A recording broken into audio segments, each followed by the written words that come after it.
नगर निगम चुनाव में कांग्रेस की गुटबाजी जारी, आखिरी दिन के 3 उम्मीदवारों ने भरा पर्चा। अजमेर नगर निगम चुनाव में कांग्रेस की गुटबाजी मेयर पद के चुनाव तक जारी है। मेयर पद के लिए नामांकन के आखिरी दिन कांग्रेस की ओर से 3 उम्मीदवारों ने अपने नामांकन दाखिल किए, लेकिन अधिकृत उम्मीदवार पार्टी की ओर से द्रौपदी कोहली को बनाया गया। आज आपने नामांकन दाखिल किया है, किस पद के लिए और क्यों किया है? मैंने आज नामांकन दाखिल किया महापौर पद के लिए और महापौर पद के लिए चुनाव लड़ने के लिए दाखिल किया है। क्या कारण रहे? सीटें कम थी, उसके बावजूद आपने नामांकन दाखिल किया? सीटें कम होने से कोई फ़र्क नहीं पड़ता। अगर पार्टी का सिद्धांत और पार्टी मुझे चाहती है कि उम्मीदवार मैं बनूं, तो पार्टी के सिद्धांतों पर चलते हुए मैं उसके लिए भी तैयार हूं कि हम अगर मान लीजिए नहीं भी बनते हैं, लेकिन पार्टी की नीति के अनुसार मैं उसके लिए भी तैयार हूँ। आपको नहीं लगता है चंचल गैरवाल जी भी हैं, वो भी कांग्रेस से लड़ी हैं, वो भी खुद भी मैदान में हैं, आप भी मैदान में हैं, निर्दलीय भी, तो आप लड़ेंगे या बीजेपी को लड़ेंगे? नहीं, हमारा मतलब तीनों अगर मैदान में है तो पार्टी जिसको आदेश देगी वो एक ही लड़ेगा, तीनों नहीं लड़ेंगे। द्रौपदी जी 80 की संख्या, आपके पास मात्र 17, सामने बहुत बड़ी संख्या में बाहुबल और बहुमत है, उसके बावजूद अपने आप में एक चुनौती आप तो दे रही हैं। बिल्कुल बिल्कुल, मैंने एक चुनौती ली है। कभी कभी क्या एक छोटी चींटी भी हाथी को मार देती है, तो क्या पता हमारे भी यही वो चींटी हाथी को मार दे।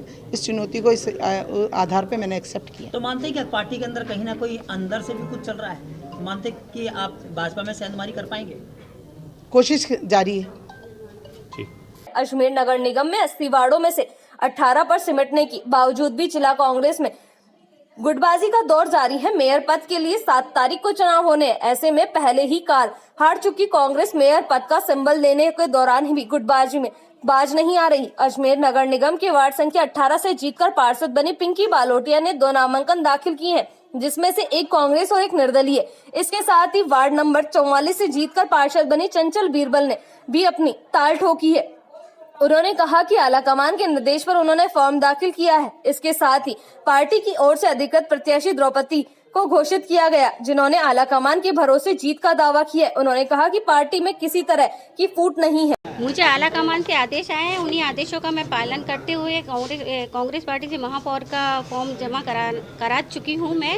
और मैं आपको ये बता दूं कि सबसे अधिक मतों से जीती हुई हूं। कांग्रेस को सबसे अधिक मतों से मैंने ही जितवाया है। अभी नहीं, 2015 में भी जब चुनाव हुए थे तभी मैंने सबसे अधिक मतों से जीत हासिल की थी। और मेरे कार्यकाल में जितने भी चुनाव हुए हैं, उपचुनाव हुए हैं, सभी में मैंने, भले वो मेरे पार्टी से हारे हैं, लेकिन मैंने मेरे वार्ड से सभी बूथों से सबसे अधिक मतों से जितवाया है। आलाकमान ने आपके सहित 3 और लोगों को भी नामित किया है। क्या आपको नहीं लग रहा है कि आपस में आप लोगों की जो गुटबाजी थी एक बार फिर सामने आ गई? आखिर कौन है? नहीं, देखो, मुझे तो आदेश मिला है, जो भी बड़े अपने अजमेर के और जयपुर दिल्ली सबके जो हैं बड़े आलाकमान, उन सभी से मुझे आदेश मिला है, तभी मैं आई हूँ। अपने सभी नेता हैं। आलाकमान तो आलाकमान ही होते हैं, उन्हें एक नहीं होता है, सभी होते हैं। हाँ, निर्देशित करके भेजा है मुझे सभी ने। वो मैं आपको नाम नहीं बता सकती हूँ, मैंने बताया ना। किस तरह की चुनौती है जब आपके पास पार्षद नहीं है, ना बहुमत है? किस तरह का बहुमत पाके आप चुनाव लड़ेंगे? रणनीति बना रहे हैं हमारे जो आलाकमान जो बैठे हुए हैं हमारी सीट पर, वो रणनीति बना रहे हैं। अगर रणनीति तैयार हो जाती है तो हमारी कांग्रेस की सीट आना तय है। ऐसे कौन सा जादुई डंडा आप चलाएंगे कि आपके पास मात्र 17 पार्षद जीते हैं कांग्रेस के और बोर्ड 80 का है? उसके बाद आपने दावेदारी की, कहा जा रहा है कि आलाकमान के आदेश है, तो क्या कोई जादुई डंडे की स्थिति है? देखो, आलाकमान के आदेश मुझे मिले हैं, उसकी पालना करें और वही रणनीति तैयार कर रहे हैं। जादू का डंडा वही चलाएंगे, मैं तो सिर्फ उनका आदेश का पालन कर रही हूँ। ये मतलब आप मानते हैं कि कांग्रेस के पास जादू का डंडा है? हो सकता है, जब सुशील कंवर पलाड़ा जी आ सकती हैं, नाम वापस की स्थिति है क्या अगर आलाकमान? तो फिर जब सुशील कंवर पलाड़ा जी बीजेपी होकर भी हमारे कांग्रेस पार्टी का उन्होंने आई हैं, सिंबल लिया है, तो हम भी हो सकते हैं। ठीक है। पार्षद चुनाव में मुंह की खाने के बाद कांग्रेस की ओर से मेयर सिंबल को लेकर भी कशमकश देखने को मिली। अजमेर जिला कांग्रेस में हुई धड़ेबाजी के चलते 3 उम्मीदवारों ने अपने नामांकन दाखिल किए हैं। वही इस मामले को लेकर जिला कांग्रेस कार्यालय में अजमेर नगर निगम चुनाव प्रभारी शारदा कांता शर्मा ने और उप प्रभारी शकील अहमद ने सभी पार्टी पदाधिकारियों से चर्चा कर द्रौपदी देवी का नाम मेयर प्रत्याशी के रूप में घोषित किया। शारदा कांत ने बताया कि 80 में से केवल 18 पार्षद कांग्रेस के हैं, लेकिन उन्हें विश्वास है कि अजमेर की जनता से जीत कर आए पार्षद मेयर पद पर द्रौपदी देवी को विजय बनाएंगे, जिससे क्षेत्र का विकास हो सके।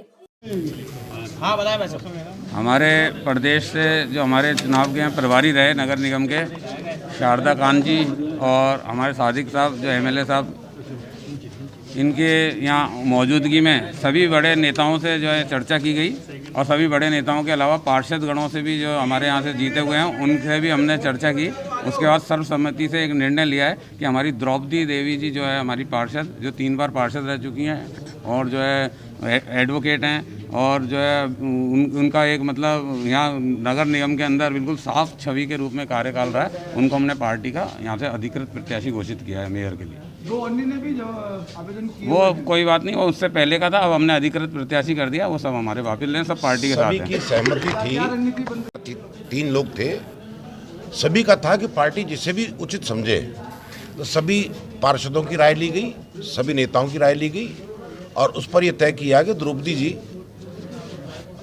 पार्टी के अधिकृत प्रत्याशी हैं नगर निगम में। और हमारा ये चुनाव का जो हम लड़ रहे हैं नगर निगम के मेयर का चुनाव, ये परिवारवाद के खिलाफ लड़ रहे हैं और परिवारवाद निश्चित रूप से यहाँ अजमेर में जो हो रहा है, एक तो विकट नुकसान हुआ, अजमेर को विकास नहीं हुआ था। द्रौपदी जी लगातार जीतती आ रही पार्षद हैं, पढ़ी लिखी हैं, एडवोकेट हैं। हमें विश्वास है कि आत्मचिंतन पर, आत्ममंथन पर, अंतरात्मा की आवाज़ पर हमें बहुमत मिलेगा और नगर निगम का बोर्ड हम बनाएंगे, कांग्रेस बनाएगी, द्रौपदी जी विजयी होंगी। संपर्क में है आपके पार्षद दूसरे, संख्या बल आपका बहुत कम है, इसलिए हमें विश्वास है अंतरात्मा की आवाज़ पर, अजमेर के विकास के नाम पर हमें वोट मिलेंगे। लेकिन आपको समर्थन भाजपा के पार्षदों का बेहद जरूरी है, क्योंकि निर्दलीय और आपके देखिए पार्षद तो वर्तमान में कोई भाजपा का नहीं, पार्षद जीत कर गए, जनता ने जिताया है और जनता की आवाज़ है अजमेर का विकास। और अजमेर के विकास में द्रौपदी जी पर हमको विश्वास नजर आता है कि द्रौपदी जी जीतेंगी और अजमेर का विकास होगा। कहना श्री रेस्टोरेंट, एक बार आएंगे तो यहाँ का स्वाद नहीं भूल पाएंगे। आपकी हर सेलिब्रेशन जैसे birthday party, ring ceremony, kitty party और कॉन्फ्रेंस को हम बनाएंगे यादगार। Delicious, yummy, pure vegetarian varieties of food. Now get 10% discount for students. Kahana Shri Restaurant, A24C, A Block, near City Square Mall, Panchil Nagar, Ajmer. So contact 99295 90449.